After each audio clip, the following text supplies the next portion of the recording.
কেমন আছেন আপনারা সবাই? আপনাদের সামনে আবার চলে আসলাম আরেকটা ভিডিও নিয়ে। আমাকে কি দেখা যাচ্ছে কিনা কে জানে। আসসালামু আলাইকুম এভরিওয়ান। কেমন আছেন আপনারা সবাই? আমি তো ভালো আছি আলহামদুলিল্লাহ।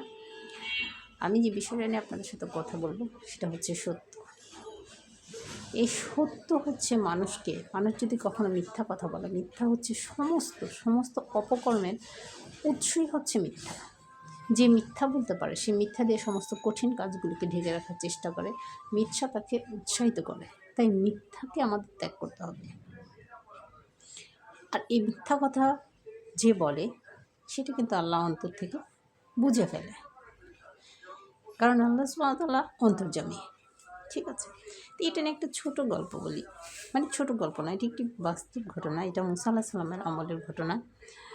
তো একবার ইবলিশ, আমরা সবাই ইবলিশকে চিনি, যে তার অহংকারের কারণে তাকে আল্লাহ জান্নাত থেকে জাহান্নামে বের করে দিয়েছিল এবং তাকে চির জাহান্নামী করে দিয়েছে। অহংকার আমাদের ভিতরে কম বেশি থাকে, কিন্তু আমরা সেটাকে ধ্বংস করে আল্লাহর কাছে ক্ষমা চাইতে পারি, বা ভুল আমরাও করে থাকি। আদম আলাইহিস সালামও ভুল করেছিল, আল্লাহর কাছে ক্ষমা চেয়েছিল এবং তওবা করেছিল। কিন্তু ইবলিশ এমন এক ব্যক্তি, সে কখনো ক্ষমাই চাইতে পারে না এবং প্রচণ্ড অহংকারী সে। এই অহংকারের কারণে সে আদম আলাইহিস সালামকে সিজদা করলো না, যে কারণে আল্লাহ প্রচণ্ড রাগান্বিত হয়ে তাকে জাহান্নামে পাঠিয়ে দিল এবং দুনিয়ায় পাঠিয়ে দিল। সে আল্লাহর কাছে অনুমতি নেয় এবং কিয়ামত পর্যন্ত তার হায়াত বাড়িয়ে নিল। তো তার ঘটনা হচ্ছে মুসা আলাইহিস সালামের আমলে সে মুসা আলাইহিস সালামকে বলেছিল, হে মুসা, তুমি তো আল্লাহ তাআলা কথা বলতে পারো আল্লাহর সাথে, তুমি তাকে বলো আমি তওবা করতে চাই।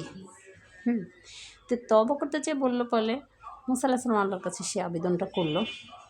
তো করার পরে মুসা আলাইহিস সালামের কাছে আল্লাহ তাআলা বললেন, হে মুসা, ও মিথ্যে কথা বলছে। বুঝতে পারলেন, মিথ্যে কথা যে সে বলেছে সেটা তার অন্তর দেখে আল্লাহ তাআলা বুঝে ফেলছেন। কিন্তু মুসা আলাইহিস সালাম তো মানুষ, সে তো অন্তর্যামী নয়, নবী হলেও সে অন্তর্যামী নয়। তখন সে বলল যে তাহলে আমি কী করে বুঝবো সে যে মিথ্যে বলেছে? তখন বলল, তুমি তাকে বলো আদম এর কবরকে সিজদা করতে। তখন সে বলল, ঠিক আছে, আমি দেখছি। তখন সে তাকে বলল যে হ্যাঁ, তোমার আল্লাহ তওবা কবুল করে নেবে, যে তুমি যদি আদমের কবরকে সিজদা করো।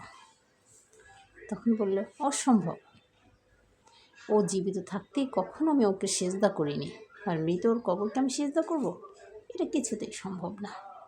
তাহলে চিন্তা করে দেখো কত ভয়ঙ্কর সে মিথ্যাবাদী। সে কখনোই তওবা করতো না, শুধুমাত্র মানুষকে বিভ্রান্ত করার চেষ্টা করছিল এবং আল্লাহ তাআলাকে ভাবছিল যে আল্লাহ তাআলা এখনও তার কথায় বিশ্বাস করবে। কিন্তু আল্লাহ সব কিছু জানেন, সব কিছু দেখেন, তিনি সবচেয়ে বেশি বড় বিচারক, তার চেয়ে বোঝার জানার ক্ষমতা কারো নেই।